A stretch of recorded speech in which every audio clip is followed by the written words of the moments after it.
Selamat pagi, Assalamualaikum warahmatullahi wabarakatuh. Ini saya coba bikin naskah pembukaan, karena kalau tadi malam saya membuatnya ini kalau tidak pakai naskah bisa nggak campur, bisa mudah-mudahan ini tidak terlalu campur gitu ya. Jadi Ibu dan Bapak, kami di sini berlima dari BPGP itu, saya sendiri Muhammad Yani, kemudian ada kawan saya Pak Kadi, Cynthia, kemudian Pak Ilham belum datang rupanya, Bu Rini juga ya, Bu Rini. Nah, Pak Ilham itu bagian keuangan belum sempat hadir karena keretanya nampaknya tidak sempat, jadi besok saja rupanya. Baik Ibu dan Bapak yang saya hormati, Dr. Ervan Darmawan, Kadis Pendidikan. Bapak selama sudah menjadi Kadis ya beberapa hari yang lalu, satu bulan yang lalu saya kesini masih PLT ya. Nah, sekarang Pak Dr. Ervan Darmawan sudah menjadi Kadis Ibu Bapak ya.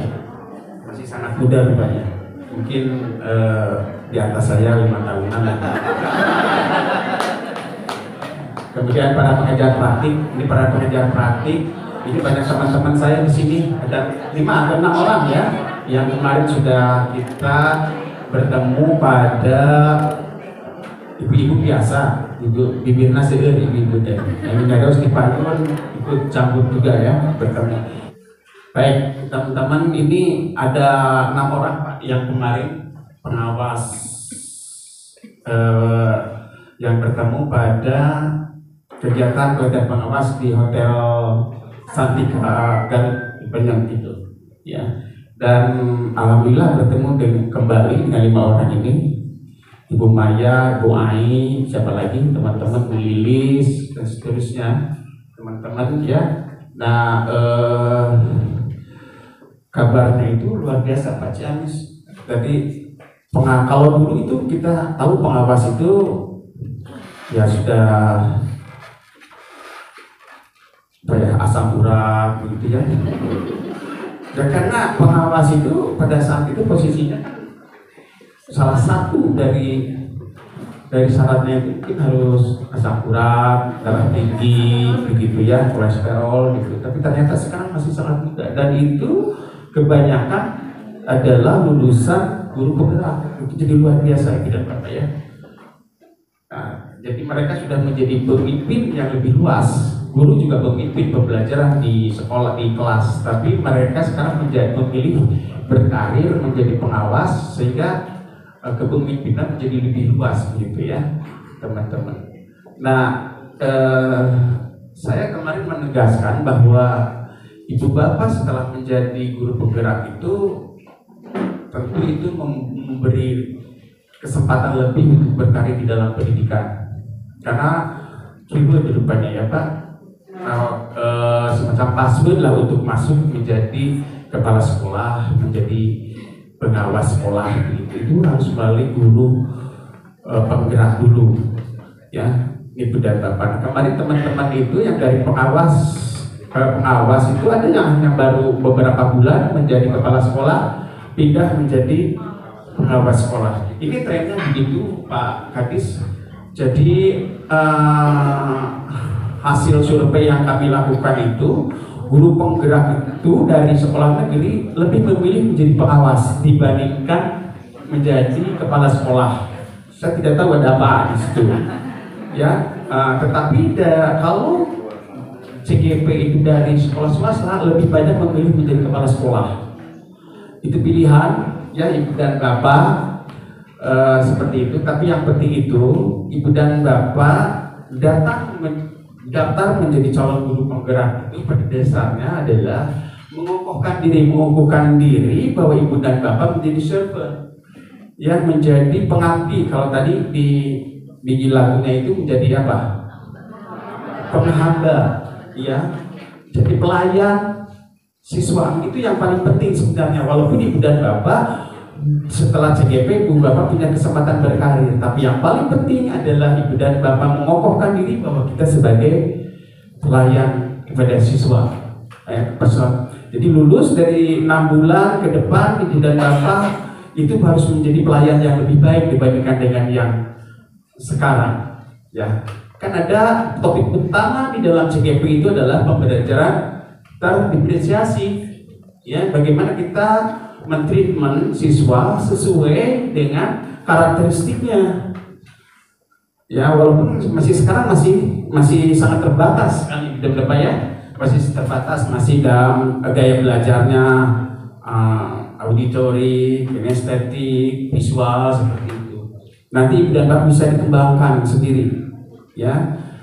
Bagaimana kita melayani siswa sesuai dengan permintaan mereka, sesuai itu yang saya ambil lihat Ibu dan Bapak dalam sejarahnya bagaimana corporate sebuah perusahaan, ya, perusahaan itu mengidentifikasi bahwa mereka itu punya yang disebut dengan pelanggan, customer. Nah, manajemennya yang mereka gunakan adalah customer satisfaction. Bagaimana mereka memuaskan pelanggan. Nah, kita sekolah, nah itu manajemen modern seperti itu baru diambil alih oleh sekolah. Memang sekolah agak telat ya mengambil itu. Lalu sekolah menerapkan yang mengadaptasikan manajemen yang digunakan di perusahaan, di corporate itu. Ya, lalu mengidentifikasi siapa sih yang disebut dengan pelanggan sekolah itu. Pelanggan utamanya siapa? Yaitu siswa. Apapun yang dilakukan oleh kita, termasuk kita berdiri sekarang berkumpul di sini di program guru penggerak ini, Ibu dan Bapak harus berujung kepada peningkatan kualitas pelayanan kita kepada siswa. Bukan karena mengejar Ibu dan Bapak berkarir di kepala sekolahnya. Karena seringkali begitu, mudah-mudahan ke dinas kepala kadis, Pak, saya sudah lulus kapan jadi KS dan seterusnya begitu. Ya, seperti itu. Harus memantaskan diri seperti itu Ibu dan Bapak. Ya. Saya mengingatkan kembali itu yang mendasar karena beberapa di kabupaten yang lain karena sudah punya merasa hak lalu memulailah ya untuk meminta dan seterusnya ya untuk menjadi kepala sekolah dan seterusnya begitu. Nah, Ibu dan Bapak pelayanan kita di sekolah seperti apa? Yang paling utama itu adalah kualitas pelayanan Ibu Bapak di sekolah itu harus terlihat pada saat Ibu terjadinya proses belajar mengajar baik di kelas maupun di luar kelas. Jadi itu berapa kelihatan nampaknya di situ. Jadi apapun yang dilakukan oleh pemerintah sebenarnya, ya kebijakan apapun, peraturan perundang-undangan, kemudian resources, sumber daya, keuangan, non keuangan, begitu, kemudian proses manajemen itu harus berujung kepada pemberdayaan siswa, bukan kayak sekarang undang-undang guru dan dosen. Lebih sejahtera. Memang pengaruhnya yang paling nyata itu adalah guru lebih sejahtera, begitu ya. Tapi itu menjadi nonsen kalau itu tidak punya pengaruh terhadap kualitas pelayanan kita kepada siswa.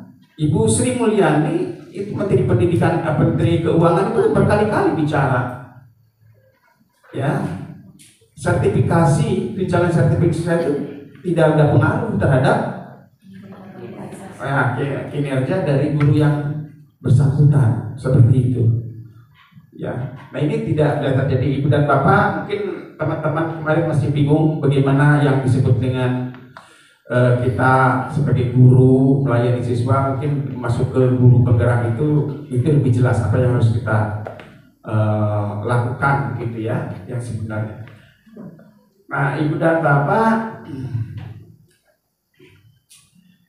tadi Ibu bertanya nih yang sebelah Ibu kasih ya. Ya, kami Ibu. Ibu Tetet kan biasa kita. Ibu Tetet itu biasa chatting. Malah tengah malam Pak, sedang apa? Kode. Bagaimana? Jadi yang namanya pelayanan terhadap publik itu Bu Tetet luar biasa. Jadi kapanpun chat bisa dibalas gitu ya. Baik, begini Pak lulusnya iraha cenah eta lulusan angkatan 8. Nah nanti saya bukannya sekarang juga mungkin nanti insya Allah ya Ibu Teteh Mukabit angkatan 9 itu akan ada tanggal 14 sampai 17 Mei ya ada nanti ada sidangnya dulu seperti itu. Tapi itu pun belum, mudah-mudahan sedaya aja. Nah, belum. Kalau mereka tidak mendukung Persib, mana mungkin? Ya. Ibu dan Bapak sedaya bobotoh Pak. Kami Jackmania, jaga usah. Ya. Jadi Ibu dan Bapak, Ibu dan Bapak, saya ingatkan bahwa ya KS, nah teman-teman KS di sini itu 80% instructional leadership sebenarnya perlu lihat itu ya. Kepemimpinan pembelajaran PS juga seperti itu ya, di Permen Dirjen yang terbaru jelas ya Ibu dan Bapak menggeser peran PS itu menjadi pendamping. Nah strategi kemudian metode pendampingnya pun disesuaikan dengan tingkat kematangan sekolahnya gitu ya. Berbeda nanti treatment kepada sekolah A, skala B, skala C, nanti kepala pengawas sekolah itu punya ilmunya sendiri. Kapan dia harus treatmentnya seperti A, seperti B, dan seterusnya. Nah Ibu dan Bapak, ini Lokakarya 1 ini ya angkatan 10 kita tentang berbicara tentang berkhusus komunitas praktisi ya. Dan ini tentu saja harus berujung kepada peningkatan kualitas pelayanan kepada siswa. Ujung-ujungnya tidak boleh kita hanya berkumpul kemudian tidak punya efek terhadap peningkatan kualitas pelayanan kepada siswa, itu tidak boleh seperti itu. Nah Ibu dan Bapak, calon guru penggerak akan mendapatkan pemahaman yang mendalam tentang peran dan nilai seorang guru penggerak untuk memimpin pembelajaran. Ya Ibu Bapak juga sebagai CGP belajar tentang pentingnya komunitas praktisi dan bagaimana caranya memetakan serta mengoptimalkan peran komunitas tersebut di sekolah maupun di luar sekolah. Ya Ibu dan Bapak, jadi ada sekolah, komunitas belajar itu kan ada sekolah, luar sekolah, kemudian daring. Tuh. Nah tujuannya untuk menciptakan ruang diskusi, pemecahan masalah yang efektif serta meningkatkan keterlibatan pemangku kepentingan di tingkat sekolah dan kota. Nah Ibu dan Bapak, coba saya skip saja ya. Saya berharap Ibu dan Bapak, ini Lokarya ini Ibu Bapak bisa memanfaatkan ya kesempatan ini untuk belajar, berdiskusi, bertukar pengalaman dengan rekan bicara sejawat serta para narasumber yang berpengalaman di sini sebagai PP Ibu dan Bapak ya. Nah, Ibu jangan biarkan narasumber yang berseragam ini hanya seperti membacakan PowerPoint saja. PowerPoint itu sudah kami siapkan. Jangan biarkan seperti itu. Jadi beri kesempatan kepada mereka, kepada Ibu Bapak semua untuk mengelaborasi setiap materi. Nanti karena ini kan nanti Ibu dan Bapak akan terus ini Lokakarya 1. Nanti kan sampai ke ya 7 yang ini 0 gitu ya. Kan kemarin sudah ini Lokakarya. Jadi ini yang kedua sebenarnya. Nanti Lokakarya 7 nantinya itu. Jadi masih ada banyak kesempatan untuk berdiskusi Ibu dan Bapak. Persiapkan diri, Ibu dan baca-baca materinya sebelum Ibu dan Bapak masuk ke Lokarya karya gitu ya. Nah di dalam kita kan Ibu Bapak menggunakan andragogi dan pelaksanaannya itu adult education, pendidikan orang dewasa, di mana setiap orang itu menjadi narasumber pada dasarnya. Ibu dan Bapak memberikan pengalaman ya dan seterusnya Ibu dan Bapak. Nah selanjutnya saya mau izin menyampaikan hal-hal penting ya. Tadi kelulusan tanggal 9, angkatan 9 tanggal 14 sampai 15, 17 Mei. Kemudian, nah dalam rangka pemberdayaan komunitas belajar, ini informasi titipan Ibu dan Bapak ya. Komunitas belajar praktisi BPKP di Jabar menyiapkan mitra dan pengembangan program komunitas, terutama terkait peningkatan pendidik ya. Ya berbagai layanan BPK Jabar bisa dimanfaatkan, bisa pojok belajar, dan informasi lebih lanjut itu bisa menghubungi KPPD Kota Ciamis siapa? Kabupaten Ciamis. Oke, baik. Nah nanti menghubungi beliau. Nah kemudian dalam rangka peringatan Hardiknas 2024 BPKP Jabar bekerjasama dengan 11 UPT di Kemdikbudristek Jawa Barat di Jawa Barat akan menyelenggarakan pameran, seminar, workshop, simposium, hiburan, talk show, dangdut, debus dan seterusnya. Ya, dan puncaknya pada tanggal 29 sampai 30 Mei, 31 Mei. Dan semuanya itu free. Diobsat, tidak boleh, tidak ada pungutan biaya. Melibatkan 27 dinas pendidikan kabupaten dan kota se-Jawa Barat dan distrik Jawa Barat, ya, untuk keberhasilan pencapaian pendidikan di daerahnya. Nah, kemudian partisipasi ibu bapak, ya, pendidik, kemudian tenaga pendidik, siswa dinantikan pada acara puncak tersebut. Ya, puncak peringatan Hartiknas Bulan Merdeka Belajar. Ya, tadi tanggal 29 Mei, ya, di Gedung Sabuga. Ibu dan Bapak, Pak Kantos, ya, tahu Sabuga di Buah Batu berarti, ya. Seperti itu Ibu dan Bapak, jadi informasinya sudah saya sampaikan. Baik, Pak Kadis yang saya hormati, itu yang mungkin yang bisa informasi yang saya sampaikan. Ibu Kabit, teman-teman PP, calon guru penggerak, tetap semangat Ibu dan Bapak, ya. Masih banyak yang harus Ibu lakukan, berbicara kepada PP, ya, karena PP itu berasal dari CGP. Ada PP yang bukan dari CGP? Ada. Kasihan itu, cemburu juga sebenarnya PP itu, karena ingin jadi CGP juga, karena PP tidak bisa menjadi kepala sekolah, ya, gitu, seperti itu. Nanti kalau harus melalui CGP, tapi nanti ada mekanismenya. Terima kasih. Ibu dan Bapak berbicara sama mereka bagaimana mengatur waktu, karena tugasnya luar biasa banyak. Ya, teman-teman yang biasa santai mungkin harus segera bergerak bagaimana cara mengini sebagainya. Terima kasih, mohon maaf lahir batin. Terima kasih. Assalamualaikum warahmatullahi wabarakatuh. Waalaikumsalam warahmatullahi wabarakatuh.